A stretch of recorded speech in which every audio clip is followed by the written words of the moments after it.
بسم اللہ الرحمن الرحیم۔ پاکستان سے اور دنیا سے جو خبریں مل رہی ہیں، پہلی خبر تو یہ ہے کہ آج پاکستان میں اس وقت منگل کا سورج طلوع ہو چکا ہے، اور باقاعدہ طور پر علیمہ باجی اور تینوں بہنیں جو ہیں وہ آج اڈیالہ جیل میں عمران خان صاحب سے ملنے کے لیے پہنچیں گی۔ اور علمہ باجی نے باقاعدہ طور پر اعلان کیا ہوا تھا کہ اس دفعہ 10 سے لے کر 15,000 بندہ ہونا چاہیے، اور باقاعدہ طور پر ایک بجے کوئی ختم بھی رکھا ہوا ہے۔ اسلامی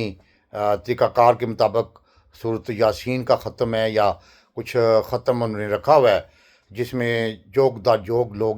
پہلے ہی پہنچ چکے ہیں راولپنڈی، اسلام آباد۔ اور دوسری سب سے بڑی خبر ہے کہ پاکستان کی حکومت اور اسٹیبلشمنٹ میں بڑی ہلچل ہے، کیونکہ جو صورتحال انٹرنیشنل بن رہی ہے اس سے پاکستان پر بھی کافی اثر پڑے گا، کیونکہ پاکستان کے لیے اب دباؤ زیادہ مزید بڑھے گا، اور جس میں ہمارا ایٹمی پروگرام بھی کمپرومائز ہو سکتا ہے۔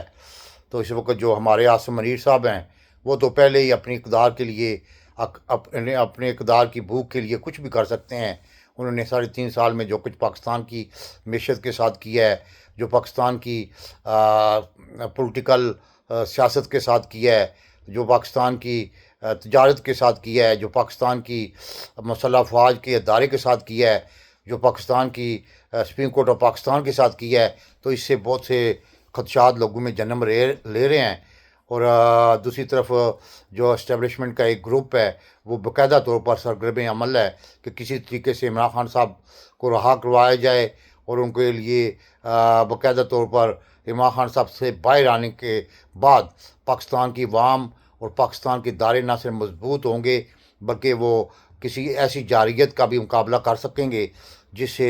اس وقت دنیا میں ایک ہلچل مچی ہوئی ہے، جب سے وینزویلا کے صدر اور اس کی بیگم کو وہاں سے اغوا کر کے تو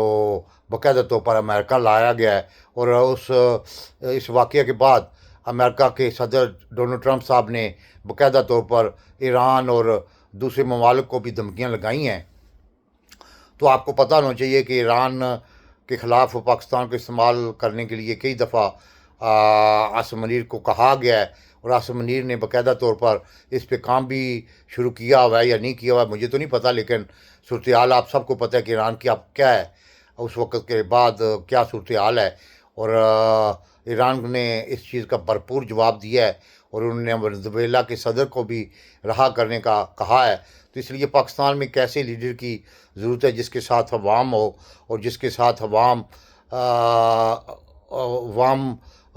کا مقبول لیڈر بھی ہوگا، اور وہ لات و واقعات کا مقابلہ کرنے کے لیے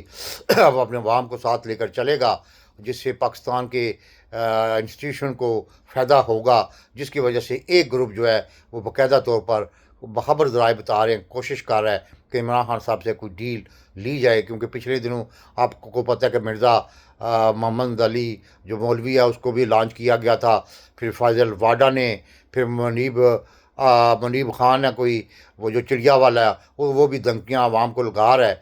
تو صورتحال بڑی گمبھیر سی ہے، کیونکہ چاروں طرف سے پاکستان جو ہے اس وقت نہ صرف گرا ہوا ہے، بلکہ اس کی معیشت جو ہے نا وہ تباہی اور بربادی کا شکار ہے، جس کی وجہ سے صورتحال بڑی گمبھیر ہے، کیونکہ آنے والے دنوں میں 8 جنوری سے اپنا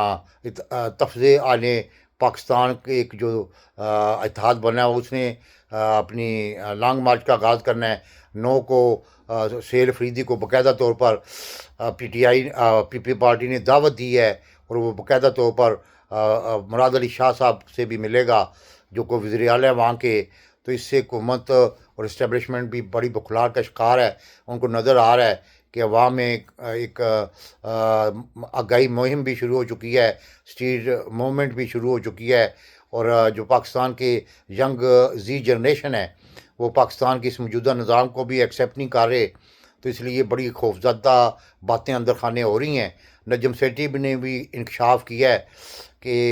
عمران خان صاحب کے بارے میں فیصلہ ہو چکا ہے، ان کو باقاعدہ طور پر اب رہا کیا جائے گا۔ اس طرح مشاہد حسین ہے، اس نے بھی کہا کہ دستخط ہو چکے ہیں، عمران خان صاحب کو جلدی رہا کیا جائے گا، کیونکہ اب اسٹیبلشمنٹ کی عمران خان صاحب ضرورت بن گیا ہے۔ اگر وہ رہا نہیں کریں گے تو عاصم منیر جو ہے وہ آلریڈی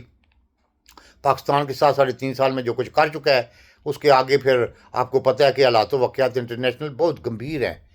جو کہ آنے والے دنوں میں کچھ بھی ہو سکتا ہے، کیونکہ جو کامیاب آپریشن ہوا ہے ونزویلا کے صدر کو یہاں امریکہ میں لانے کا، یہ ایک بہت بڑا مطلب کہ اقدام ہے، یہ کوئی معمولی اقدام نہیں ہے، جس سے پوری دنیا میں ایک خوف اور ہراسگی پھیلی ہوئی ہے کہ امریکہ کا جو بادشاہ ہے، جو پوری دنیا پہ حکومت کر رہا ہے، کہ سپر پاور ہے، وہ کچھ بھی کروا سکتا ہے۔ آپ سب کو پتہ ہے کہ پاکستان میں بھی رجیم چینج ہوا تھا تو وہ امریکہ کے کہنے پہ ہوا تھا، سب بچے کو پتہ ہے، لیکن سہولت کار ہمارے جرنیل ہوتے ہیں، تو ونزویلا میں بھی سہولت کار جو ہے وہ جرنیل ہی نکلا ہے۔ تو اسی طرح جب بھی کہیں کوئی ایسی بات ہوتی ہے تو یہ جرنیل ہی جو ہے نا وہ آگے آتے ہیں، کیونکہ یہ ان کی جائیدادیں، ان کے بچے، ان کی جو سیکرٹ چیزیں ہوتی ہیں وہ سب ان لوگوں کو پتہ ہوتی ہے، جو کہ پاورفل کنٹری ہوتی ہیں، اور ان کو پھر بلیک میل کیا جاتا ہے، جس طرح عاصم منیر نے باقاعدہ طور پر ظاہر بات ہے، وہ سب کو پتہ ہے کہ پاکستان میں ایک فیک حکومت ہے، پاکستان میں ایک فیک سسٹم چل رہا ہے، تو ظاہر بات ہے اس نے بھی تو کچھ نہ کچھ حاصل کیا ہوگا، اور کچھ دے کے، کیونکہ فری لنچ دنیا میں کہیں نہیں ہوتا، تو اس لیے حالات و واقعات بڑے گمبھیر سے نظر آ رہے ہیں۔ آگے دیکھیں کیا ہوتا ہے، لیکن صبح کا امپارٹنٹ ڈے ہے، کیونکہ علیمہ بازی جائے گی تو لازمی بات ہے وہی کچھ ہوگا جو کہ پہلے ہوتا رہا ہے۔ پاکستان زندہ باد۔